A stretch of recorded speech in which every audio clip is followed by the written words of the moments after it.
കർത്താവായ യേശുനാഥൻ്റെ തിരുശരീര രക്തങ്ങളിൽ വിശ്വസിക്കുന്ന ഏവർക്കും ഈശോ മിശിഹായ്ക്ക് സ്തുതിയായിരിക്കട്ടെ.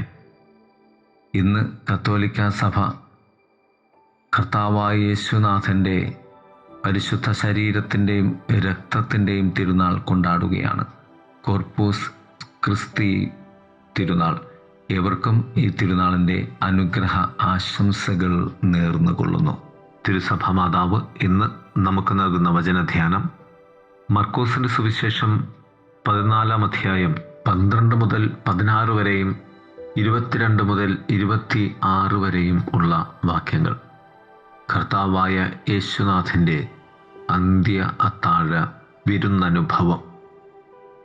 കുരിശിൽ ജീവൻ അർപ്പിക്കുന്നതിൻ്റെ തലേ രാത്രിയിൽ യേശു തൻ്റെ അനുയായികൾക്കുള്ള പെസഹാബലിയായി അപ്പത്തിൻ്റെയും വീഞ്ഞിൻ്റെയും രൂപത്തിൽ തൻ്റെ ശരീരത്തിൻ്റെയും രക്തത്തിൻ്റെയും ദാനമായ കുർബാന സ്ഥാപിച്ചു.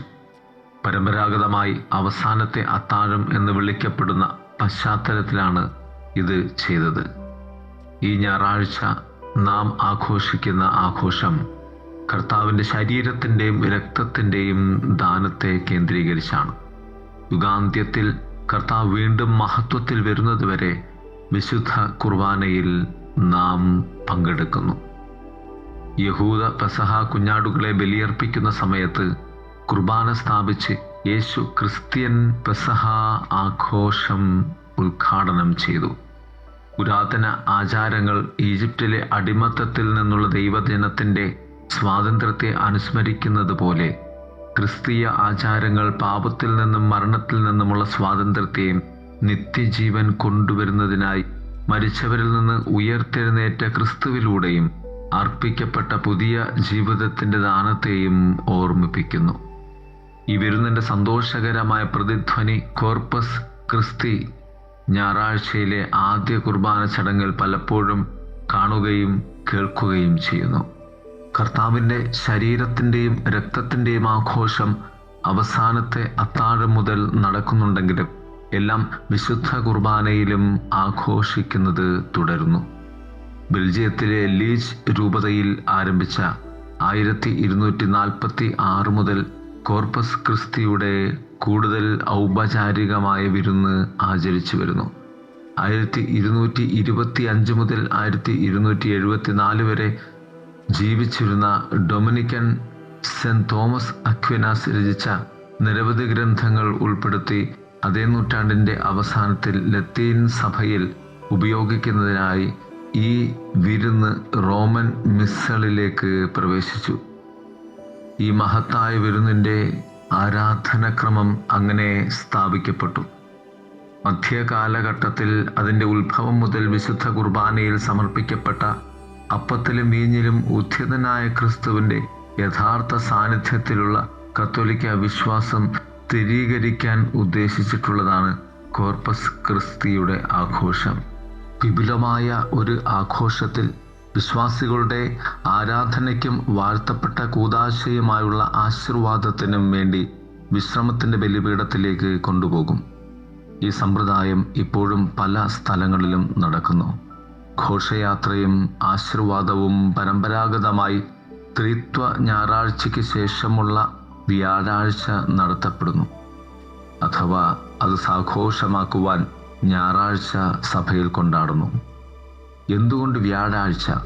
വിശുദ്ധ വ്യാഴാഴ്ച അവസാനത്തെ അത്താഴത്തിൽ കുർബാന അർപ്പിക്കുന്ന സ്ഥാപനത്തെ ഓർമ്മിപ്പിക്കുക എന്നതായിരുന്നു അപ്പോൾ ആശ്രയം. ഇന്ന് കത്തോലിക്കർ സാധാരണയായി ത്രിത്വ ഞായറാഴ്ചയ്ക്ക് ശേഷമുള്ള ഞായറാഴ്ചയാണ് പെരുന്നാൾ ആഘോഷിക്കുന്നത്. 1960കളുടെ അവസാനം മുതൽ പലയിടത്തും, പ്രത്യേകിച്ച് ആഫ്രിക്കൻ, ഏഷ്യൻ, ലാറ്റിനോ എന്നിവ ഒഴികെയുള്ള സ്ഥലങ്ങളിൽ ജനപ്രീതി ആർജിച്ച ഭക്തി തീർച്ചയായും ക്ഷയിച്ചു തുടങ്ങിയിരുന്നു. എന്നിരുന്നാലും ഏറ്റവും മികച്ച കത്തോലിക്ക പാരമ്പര്യത്തിൽ വിശുദ്ധ കുർബാന അത് ആഘോഷിക്കപ്പെടുന്നിടത്തെല്ലാം വിശ്വാസത്തിൻ്റെയും ആചാരത്തിൻ്റെയും ഉറവിടവും ഉച്ചകോടിയുമായി അത് തുടർന്നുകൊണ്ടേയിരുന്നു.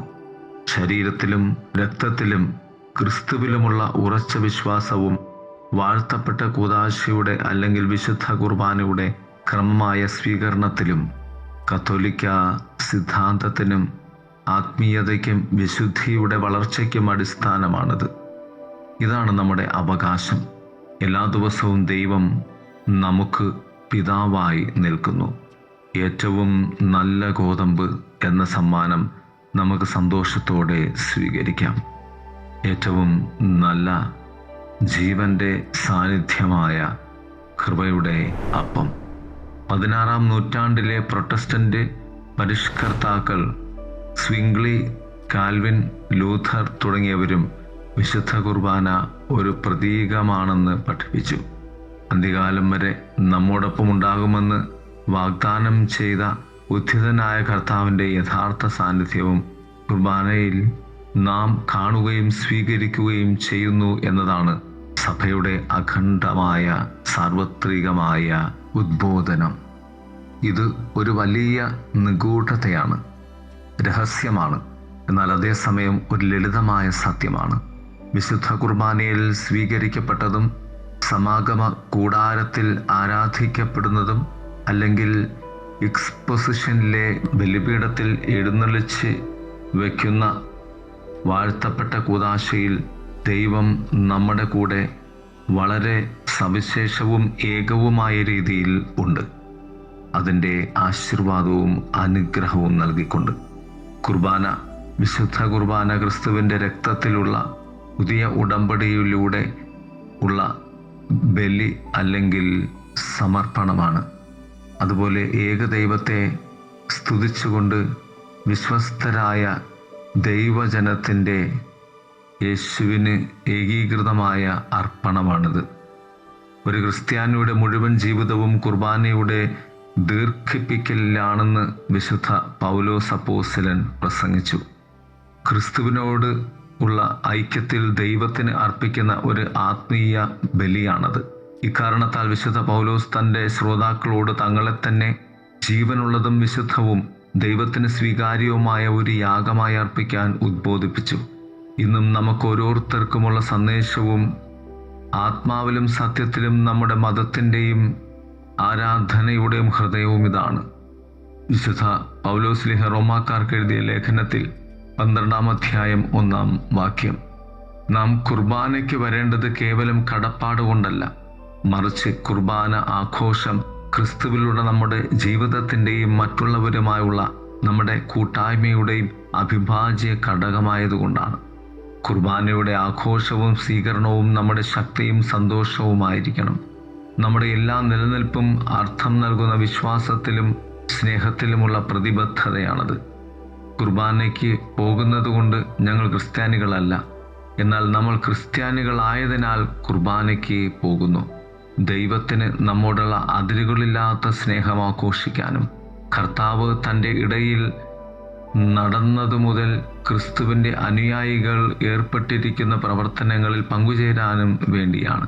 കുർബാന ഒരിക്കലും അവസാനിക്കുന്നില്ല. കാരണം നമുക്ക് പറയാം, ഓരോ കുർബാനയുടെയും സമാപനത്തിൽ ക്രിസ്തുവിലുള്ള രക്ഷയുടെ സുവിശേഷം ഭൂമിയുടെ അറ്റം വരെ നമ്മുടെ വാക്കുകളിലൂടെയും പ്രത്യേകിച്ച് നമ്മുടെ പ്രവൃത്തികളിലൂടെയും അറിയിക്കാൻ നാം അയക്കപ്പെട്ടിരിക്കുന്നു. കർത്താവിൻ്റെ കൂടാരങ്ങൾ എന്ന നിലയിൽ അവൻ്റെ ശരീരവും രക്തവും സ്വീകരിക്കുന്നതിലൂടെ എല്ലാവരും സ്വീകരിക്കാത്ത ഒരു പ്രത്യേക ദൗത്യം നാം സ്വീകരിക്കുകയും നമ്മൾ അതിനുവേണ്ടി നിയോഗിക്കപ്പെടുകയും ചെയ്തിരിക്കുന്നു.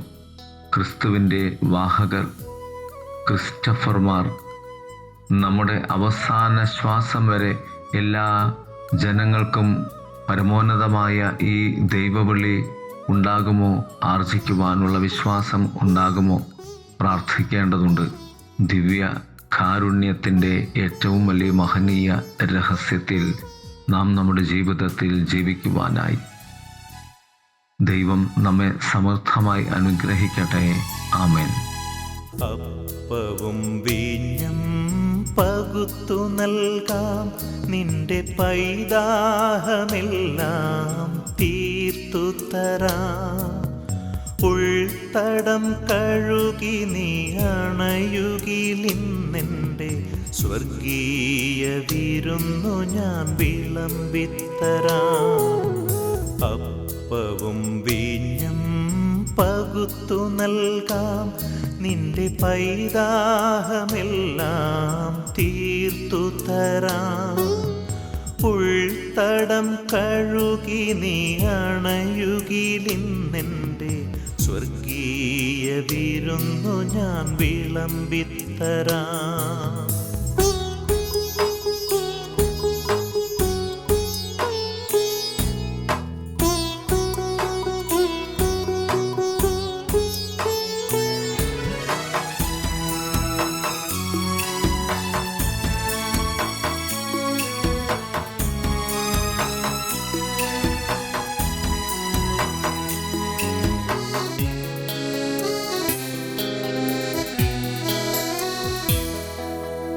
എന്റെ ശരീരമിതാരു ഭുജിച്ചാലും അവനൊരു നാളും വിശക്കുകയില്ല. എന്റെ ശരീരമിതാരു ഭുജിച്ചാലും അവനൊരു നാളും വിശക്കുകയില്ല. വീഞ്ഞിലുമേറ്റം രുചികരമാം നിണം പാനം ചെയ്താലോ ദാഹിക്കില്ല. വീഞ്ഞിലുമേറ്റം രുചികരമാം നിണം പാനം ചെയ്താലോ ദാഹിക്കില്ല. സ്വർഗീയമന്നയല്ലേ ഞാൻ, നിത്യജീവന്റെ ഉറവയല്ലേ. സ്വർഗീയമന്നയല്ലേ ഞാൻ, നിത്യജീവന്റെ ഉറവയല്ലേ. അപ്പവും വീഞ്ഞും പകുത്തു നൽകാം. നിന്റെ പൈതാഹമെല്ലാം തീർത്തു തരാം. ഉൾത്തടം കഴുകി നീ അണയുകിലിന്നെൻ്റെ സ്വർഗീയ വിരുന്നു ഞാൻ വിളമ്പിത്തരാം.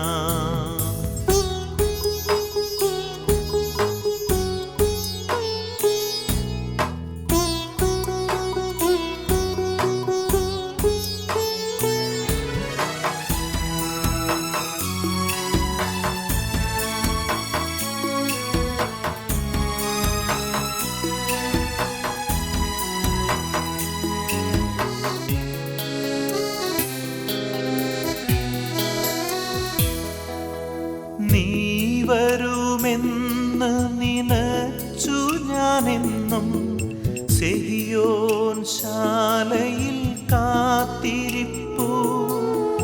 നീ വരുമെന്ന് നിനച്ചു ഞാനെന്നും സെഹിയോൻ ശാലയിൽ കാത്തിരിപ്പു. രാപകലോമനെ നിൻ വിളിക്കാതോർത്ത് മേശയൊരുക്കി ഞാൻ ഉണർന്നിരിപ്പു. രാപകലോമനെ നിൻ വിളിക്കാതോർത്ത് മേശയൊരുക്കി ഞാൻ ഉണർന്നിരിപ്പു.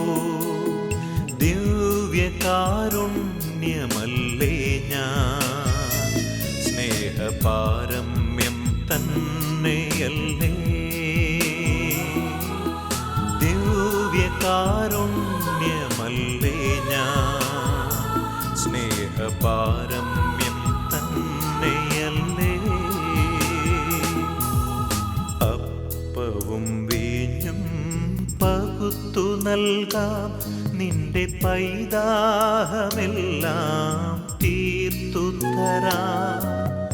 ഉൾത്തടം കഴുകി നീ അണയുകിലിന്നെൻ്റെ